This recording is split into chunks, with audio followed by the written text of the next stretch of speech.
Assalamualaikum warahmatullahi wabarakatuh. Saya Reza Falevi dari Prodi Ilmu Politik angkatan 17, NPM saya 2017-13-0002. Pada kesempatan kali ini saya akan menjelaskan tentang prolegnas. Apa itu prolegnas dan bagaimana tujuannya. Pertama, saya akan membahas mengenai legislasi mungkin.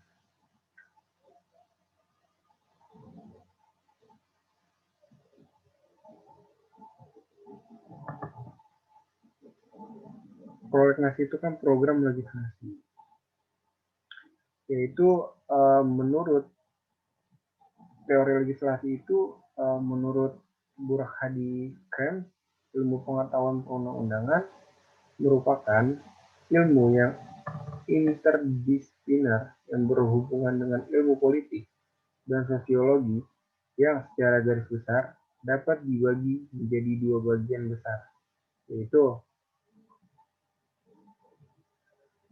pertama ada teori perundang-undangan, kemudian yang berorientasi pada mencari kejelasan dan kejernihan makna atau pengertian dan bersifat kognitif.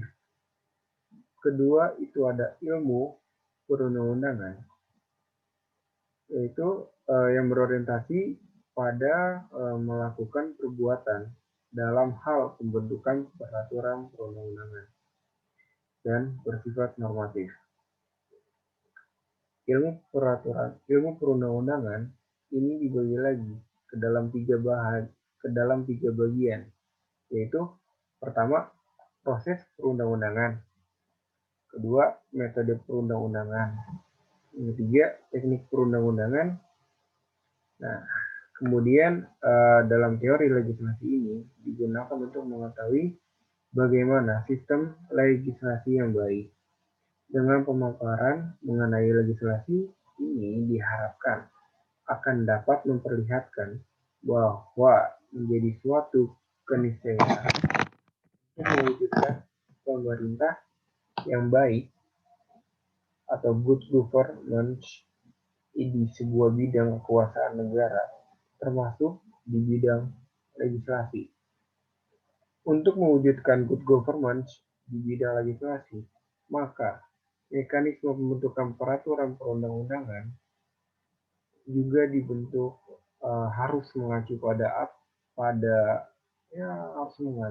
atau memperhatikan prinsip-prinsip good governance. Dalam proses legislasi, prinsip good governance yang paling relevan untuk diterapkan adalah partisipasi, transparansi, kesetaraan, daya tanggap, wawasan ke depan, akuntabilitas, efisiensi dan efektivitas, serta profesionalisme. Selanjutnya akan dijelaskan pula metode yang dipakai dalam program legislasi nasional yang secara singkat dapat diuraikan sebagai berikut. Ada 5 tahap penyusunan prolegnas, yaitu tahap kompilasi dan konsep rencana legislasi nasional atau prolegnas, tahap klasifikasi dan sinkronisasi prolegnas, tahap konsultasi dan komunikasi, tahap penyusunan naskah, dan tahap koordinasi dan penetapan prolegnas. Pada tahap pertama, panitia kerja harian atau penjahar BPHN menerima masukan RUU dari Departemen dan LPND. Setelah itu dilakukan kompilasi dan konseptualisasi prolegnas dan Departemen LPNB tersebut. Kemudian pada tahap kedua dilakukan klasifikasi dan sinkronisasi konsep prolegnas yang diatur oleh tim pengarah antar departemen. Setelah itu, konsep prolegnas dimantapkan. Selanjutnya, pada tahap ketiga, diadakan konsultasi dan komunikasi ke berbagai pihak dalam forum konsultasi dan komunikasi. Berikutnya, pada tahap penyusunan naskah, dilakukan pembahasan prolegnas oleh tim pengarah, tim Alkenterdep atau forum konsultasi, forum komunikasi, dan penjahar untuk menyusun prolegnas. Hasil prolegnas di lingkungan pemerintahan kemudian diterapkan oleh Menteri Hukum dan HAM dalam rapat pembahasan tahunan prolegnas. Pada tahap terakhir, RUU yang berada di dua susunan prolegnas, yaitu di lingkungan pemerintahan dan DPR, disusun kembali prioritasnya di bawah koordinasi balik DPR. Kemudian hasil prolegnas antara pemerintah dan DPR dituangkan dalam keputusan DPR RI, baik 5 tahun maupun 1 tahunan. Dalam penyusunan prolegnas, ada beberapa kriteria yang untuk menentukan prioritas suatu RUU dalam daftar prolegnas. Beberapa kriteria tersebut adalah, yang pertama adalah RUU tersebut merupakan pemerintah dari Undang-Undang 1945 atau ketetapan MPR RI. Yang kedua itu ada RUU tersebut terkait dengan pelaksanaan undang-undang lain. Yang ketiga, ada RUU yang mendorong percepatan reformasi. Yang keempat, RUU yang merupakan warisan prolegnas sebelumnya yang disesuaikan dengan kondisi saat ini. Yang kelima, RUU yang berkaitan dengan revisi amandemen terhadap undang-undang yang bertentangan dengan undang-undang lainnya. Yang keenam, RUU ratifikasi perjanjian internasional. RUU perlindungan HAM dengan memperhatikan prinsip kesetaraan dan keadilan gender. Yang ke-8, RUU yang mendukung pemulihan dan pembangunan ekonomi rakyat berkeadilan. Serta yang ke-9, RUU yang secara langsung membentuk kepentingan rakyat untuk memulihkan dan meningkatkan kondisi kesejahteraan sosial masyarakat. Namun, dalam praktek perancangan perundang-undangan, kriteria-kriteria di atas disederhanakan lagi menjadi 3 kriteria, yaitu sudah disiapkan NA-nya, RUU sudah siap, dan RUU sudah melalui proses mengharmonisasinya di Direktorat Jenderal Peraturan Perundang-undangan, Departemen Hukum dan HAM. Selanjutnya, berdasarkan klasifikasi, RUU dalam prolegnas diklasifikasi menjadi RUU prioritas, RUU kumulatif terbuka, dan RUU luncuran. Yang kedua itu ada teori organisasi dan manajemen. Negara adalah organisasi. Sifat pertama yang paling menonjol dari negara adalah sifat sebagai organisasi. Selanjutnya, Max Weber memberikan pengertian negara sebagai organisasi kekuasaan. Mengenai organisasi, Prajudi Atmosudiro mengemukakan bahwa teori organisasi modern dalam ilmu administrasi dapat dibagi menjadi 3 golongan, yaitu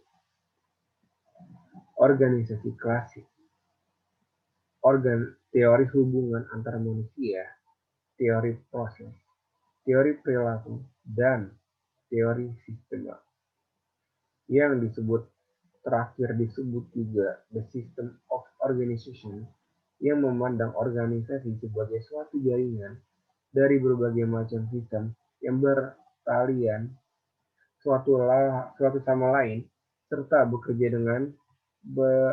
dan bergerak berdasarkan tata kaitan sistem-sistem tertentu.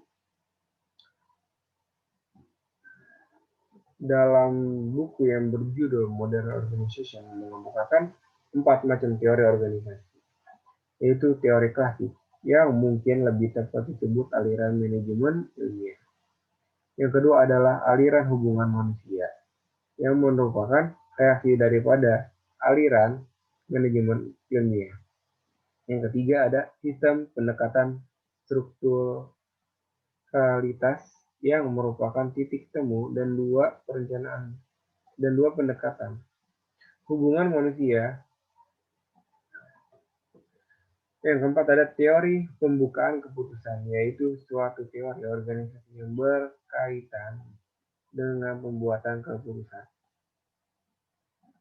Negara merupakan organisasi yang sangat kompleks, apalagi negara modern.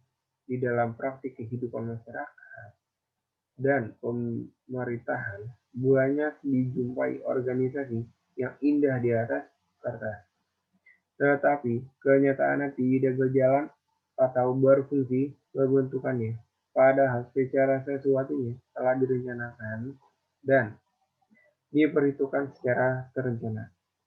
Hal ini menurut Prajidiatma Sudiro adalah disebabkan rencana dan perhitungan tersebut tidak mengetahui prinsip dan petunjuk teori organisasi yang saat ini makin perlu dipertahankan guna mencegah kekecewaan dan kegagalan. Organisasi selaku bagian pola pembagian dari kerja belumnya mampu menghasilkan prestasi apa-apa. Organisasi barulah yang menghasilkan prestasi bila sudah diisi dengan beban tugas dan pembagian kerja. Penanganan ini hanya dapat dilakukan oleh manusia-manusia yang bersinergi secara alamiah penerangan. Inilah yang dalam bahasa ekonomi disebut manajemen. Ilmu organisasi tak terpisahkan dan ilmu manajemen.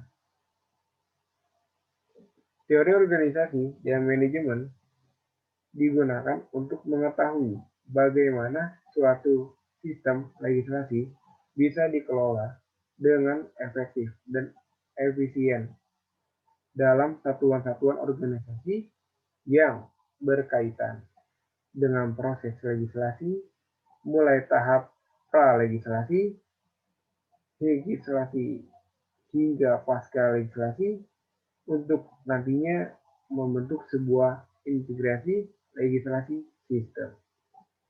Program legislasi sebagaimana yang dikenal saat ini merupakan tahapan yang paling awal dari proses dalam pembentukan peraturan perundang-undangan, yakni pada tahapan perencanaan sebagaimana dikatakan dalam pasal 1 ayat 1 nomor 10 tahun 2004 tentang pembentukan peraturan perundang-undangan. Pembentukan peraturan perundang-undangan yang dasarnya dimulai dari perencanaan, persiapan, dan teknik penyusunan, perumusan, pembahasan, pengesahan perundang-undangan dan pembentukan. Meski program legislasi merupakan rencana awal dan baru seringkali dengan rencana atau keinginan, namun semua kalangan mengganggu bahwa hal ini paling dan pengolahannya harus dilaksanakan dengan baik. Hal yang mendasar yang menjadi catatan umum menyebut bahwa kelemahan dalam aspek perencanaan merupakan salah satu faktor yang memberikan kontribusi cukup besar atas tersendatnya pembangunan hukum di negara kita. Dilihat dari rentang waktu yang hampir mencapai 60 tahun eksistensi negara Republik Indonesia, semestinya pembangunan hukum yang telah dijalankan mampu membuat hasil yang benar-benar dapat teknisi hukum dan masih menghadapi banyak persoalan baik. Dari aspek matematikanya, aparaturnya, sarana prasarana maupun budaya hukum, tujuan bagi segera terwujudnya supremasi hukum yang gencar disuarakan oleh banyak kalangan. Selama ini pemahaman terhadap program legislasi atau prolegnas umumnya cenderung pada pengertian materi atau substansi sehingga tidak mengherankan apabila ada kalangan yang beranggapan bahwa sesungguhnya program legislasi itu tidak penting karena hanya berupa daftar keinginan yang diajukan oleh departemen. Sesungguhnya yang harus dikedepankan adalah kedudukan sebagai instrumen atau mekanisme yang merupakan bagian dari proses pembentukan peraturan perundang-undangan. Hal ini secara jelas dikemukakan dalam Pasal 12 Nomor 10 Tahun 2004. Mungkin untuk pembahasan prolegnas dari saya Reza Falifi, sekian dulu. Wassalamualaikum warahmatullahi wabarakatuh.